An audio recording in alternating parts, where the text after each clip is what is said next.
नमस्ते, मैं सुलता महाराणा, आप सबका स्वागत है मेरे YouTube channel SM education the educational platform पर। आज हम MST 9 कहानी स्वरों पर विकास अध्याय 2 कहानी के सिद्धांत और स्वरों के एक महत्वपूर्ण प्रश्न जो है संक्षिप्त टिप्पणी है उसकी ओर चलेंगे। तो इससे पहले आप सबको परीक्षा की शुभकामनाएं जो अगस्त 6 में आपका MST 9 है। तो आप इसे अच्छे से पढ़िए, समझिए, लिखिए और आपको अगर प्रश्न का उत्तर याद नहीं आता है तो परमात्मा से प्रार्थना करती हूँ आप भी कीजिए कि आपको याद आ जाए और आपका पेपर अच्छी तरह से सब क्लियर हो जाए। तो चलते हैं प्रश्न की उत्तर की ओर। निम्नलिखित पर संक्षिप्त टिप्पणी लिखिए। भाषा और संवेदना, इसके ऊपर ये एक महत्वपूर्ण प्रश्न है। किसी 18-19 के प्रश्न पत्र में मैंने इसे देखा था, इसलिए सोचा इसे कर दूँ करके। तो रचनाकार सृजन के पूर्व और बाद दोनों स्थितियों में भाषा का प्रयोग करता है। सृजन के पूर्व यानी उससे सृजन यानी क्रिएटिविटी, जो क्रिएटिविटी है उससे पहले या उसके बाद भी हो वो भाषा का प्रयोग करता है। भाषा का विकास चिंतन क्षमता को प्रभावित करता है और भाषा का आंतरिक संगठन वेदना के स्वरूप को निर्धारित करता है। आपको ये बात बोल देती हूँ कि आप इसे लैंडस्केप में जो आपका जो फ़ोन होता है तो रोटेट होता है उस मोड में लाइए और इसे लैंडस्केप में रखिए, आपको दिखाई देगा। आप देखकर भी उसे नोट बना के लिख सकते हैं। तो चलते हैं। रचनाकार सृजन के पूर्व और बाद दोनों ही स्थितियों में भाषा का प्रयोग करता है। रचनाकार जो है सृजन के पहले हो या बाद हो भाषा का प्रयोग करता है। भाषा का विकास चिंतन क्षमता को प्रभावित करता है और भाषा का आंतरिक संगठन संवेदना के स्वरूप को निर्धारित करता है। जो भाषा है उसकी जो विकास है वो चिंतन क्षमता को, भाषा का जो विकास होता है, जितना विकास होता है भाषा वो इतना हमारे चिंतन क्षमता को प्रभावित करता है। और भाषा का जो आंतरिक संगठन है वो संवेदना के स्वरूप को निर्धारित करता है। यानी भाषा जो है दो चीज़ करता है, याद रखें।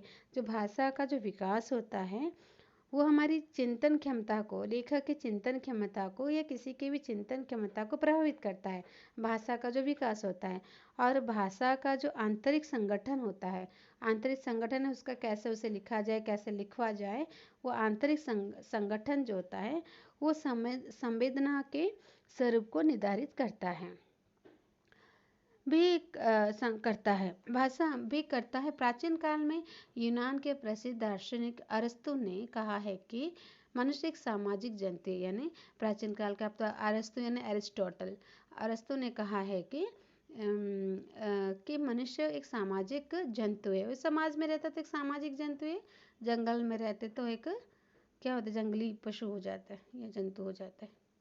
फिर इसमें जोड़ा गया है कि मनुष्य एक सोचने वाला जंतु भी है। और यह भी बात अच्छी है, जो जंगल में जानवर रहते हैं वो तो सोचते नहीं है, लेकिन मनुष्य जो है सोचने वाला जंतु है। नवीनतम इजाफा यह है कि मनुष्य एक भाषिक जंतु है। और नया चीज़ क्या है इसमें कि जो मनुष्य है वो भाषिक जंतु, ये बोलता है, उसको भाषा पता है, जानवर को पता नहीं है। जंगल में रहते हैं या कहीं रहते हैं वो तो अपने शब्द में भोगते हैं, म्याऊं म्याऊं करते हैं, उनके अलग है। लेकिन जो सामाजिक जंतु मनुष्य है वो एक भाषिक जंतु है। तीनों बातें एक दूसरे से जुड़ी हुई है। यानी क्या कि जो मनुष्य जो है वो एक सामाजिक जंतु है, वो एक सोचने वाला जंतु है और वो एक भाषिक जंतु है जो एक दूसरे से जुड़े हुए हैं। फिर इस क्रम का सीधा करके यूँ कहा जा सकता है कि मनुष्य के पास भाषा है इसलिए वो सोच सकता है, इसलिए यह सामाजिक होता है। यानी मनुष्य के पास क्या है, भाषा है। भाषा होने के कारण वो सोच सकता है और उसे वो समाज में प्रयोग कर सकता है। भाषा के द्वारा मनुष्य सिर्फ सोचता ही नहीं, महसूस करता है। वो अपने एहसास को ठीक वैसा ही कहना चाहता है जैसा कि वो महसूस करता है। भाषा के कारण मनुष्य सोचता ही नहीं है, सोचने के बाद वो जिस तरह से उसे पेश करना चाहता है वो भी उसे सोचता है, उस बातों को अपने दिमाग में लाता है। जैसा वो महसूस करता है वैसा वो भाषा के जरिए प्रकट करता है। भाव और अनुभव निश्चित निर्धारित भाषा के सहारे कहीं जा सकने वाली वस्तु है। अगर भाषा नहीं होती तो प्रत्येक व्यक्ति के मन में जो भाव आते हैं, जो अनुभव आते हैं वो किस तरह से प्रकट होते हैं, भाषा के द्वारा ही तो प्रकट हो पा रहे हैं। यानी भाषा एक क्या है, हमारा इंटरप्रेटर है, जिसके द्वारा हम सामने वालों को के साथ इंटरेक्शन कर सकते हैं। उनका आवेग, गहराई, व्यापकता सब कहने की विधि से निर्धारित किया जा सकता है। तो भाषा आपको पता चला, भाषा कैसे होता है, भाषा क्यों जरूरत है, अरस्तु ने क्या कहा था, भाषा जो है हमें हमारा क्या जो हमें प्रभावित करता है, वो हमारे चिंतन क्षमता को बढ़ाता है। भाषा जो आंतरिक संगठन को, संवेदन को निर्धारित करता है। भाषा के द्वारा हम हमारे भाव और अनुभव को निश्चित रूप से व्यक्त कर पाते हैं। तो भाषा से हमें उनका आवेग, गहराई, व्यापकता सब कहने की विधि से निर्धारित किया जा सकता है। भाव के स्वरूप को निर्धारित करने की कोशिश में भाषा स्वयं अर्थ के पार चल जाती है। यानी भाव के स्वरूप को निर्धारित करने की कोशिश में भाषा स्वयं निर्धारित अर्थ के पार चली जाती है। तरल और उन्मुख अनेक मुखी हो जाता है। तरल भाषा आपको बताए थे, तरल भाषा जो होता है कि हमारे हंसी, मजाक, प्यार, प्रेम, संवेदना को बताने के लिए जो शब्द या जो रूप हम प्रयोग करते हैं उसे तरल भाषा कहते हैं। रूढ़ जो है पहले से ही जो प्रयोग होते आता है, जो निर्धारित है, उसे रूढ़ कहा जाता है। तो भाषा जो है स्वयं निर्धारित अर्थ के पार चली जाती है, तरल और अनेक मुखी हो जाती हैं, और ऐसी भाषा से मिलने वाले अर्थ भी अनंत निर्धारित नहीं होता है। यानी अतः वो निर्धारित नहीं होता है। जो उन्मुख भाषा जो उन्मुख हो जाता है, बहुत दूर चला जाता है, तो वो कहेंगे निर्धारित नहीं होता है, अतः वो निर्धारित नहीं होता है। हम अपने दैनिक जीवन के व्यवहार में भी ऐसी भाषा बार बार प्रयोग में लाते हैं। सूचना संकेत की रूढ़ भाषा के उदाहरण की तरह हमने पढ़ा कि लाल बत्ती हो गई, या लाल बत्ती हो गई और आसमान पूरी तरह से गिर गया है। तो ये रूढ़ भाषा है। ओके, इससे एक मतलब आता है। लेकिन इन्हीं सूचनाओं को हम यदि इस संरचना में जब देखें तब घिरा ही रहता है। आसमान हर चौराहे पर लाल बत्ती मेरी प्रतीक्षा में रहती है।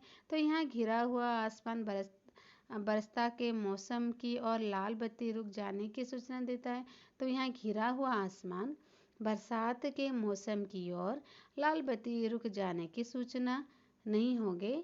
यहाँ पर निराश, उदासी, परिमार्जित मनोभाव की अभिव्यक्ति प्रकट करेंगे। यानी यहाँ पर जो रूढ़ अर्थ है वहाँ पर ये अलग अर्थ देता है, यहाँ पर निराशा ही आएगा। आप समझ पा रहे, ये बात को फिर से बता रही हूँ। जो रूढ़ भाषा में हम ये उदाहरण लिए थे कि लाल बत्ती हो गई, आसमान बुरी तरह से गिर गया है। लेकिन इन सूचनाओं को हम यदि इस संरचना में प्रयोग करेंगे इस तरह से, जब देखो तब घिरा ही रहता है आसमान, जब देखो तब घिरा ही रहता है आसमान, हर चौराहे पर लाल बत्ती मेरी प्रतीक्षा में रहती है। तो यहाँ घिरा हुआ आसमान बरसात के मौसम की और लाल बत्ती रुक जाने की सूचना नहीं होगी। आप समझ पा रहे हो ना, घिरा हुआ जो आसमान बरसात करेगा तो लाल बत्ती उसे ये नहीं कहता कि तो रुक जा बारिश, मत बरस। तो यहाँ पर निराशा, उदासी और परिमार्जित मनोभाव का ही अभिव्यक्ति प्रकट होता है।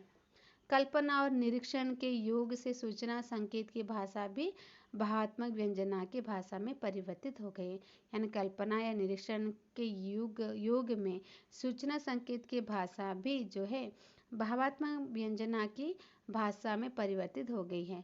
साहित्य की भाषा का बुनियादी स्वभाव यही है। यहाँ दर्ज करने लायक एक विशेष बात यह है कि यानी जो बताने लायक ये बात है कि वो केवल भाव की भाषा नहीं है, उसमें विचार भी किया जा सकता है। जो सूचना संकेत की भाषा है वो केवल भाव की भाषा नहीं है, उसे विचार भी किया जा सकता है। कहने का कौशल भाषा में एक चमक और चमत्कार उत्पन्न कर देता है। कहने का जो कौशल है वो भाषा में एक चमक और चमत्कार उत्पन्न कर देता है। कहने का जो कौशल है वो भाषा में एक चमक और चमत्कार उत्पन्न कर देता है। विनोद, परिहास, वक्रता, व्यंजना, देखो विनोद, परिहास, वक्रता, व्यंजना, स्तुतिपरकता आदि अनेक गुण उसे रोचक और रंजक बनाते हैं।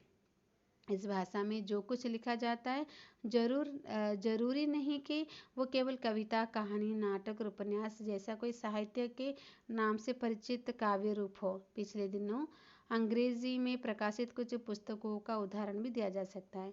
विश्व प्रसिद्ध अर्थशास्त्री और नोबेल पुरस्कार विजेता अमर्त्य सेन की द एग्यूमेनापिव, द एग्यूमेनापिव इंडियन, पवन के